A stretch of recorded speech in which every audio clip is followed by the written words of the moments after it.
The National Weather Service in Bismarck has issued a severe thunderstorm warning for Dickey County in southeastern North Dakota until 7:45 p.m.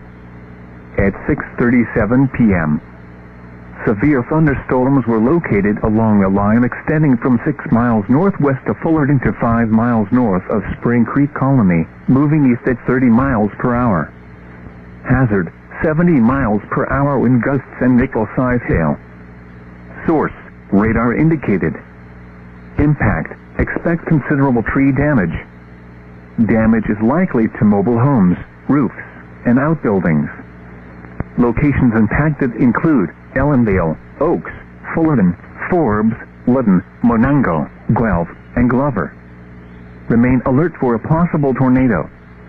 Tornadoes can develop quickly from severe thunderstorms.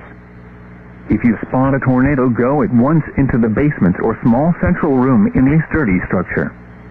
Intense thunderstorm lines can produce brief tornadoes and widespread significant wind damage. A tornado watch remains in effect until 10 p.m. for southeastern North Dakota.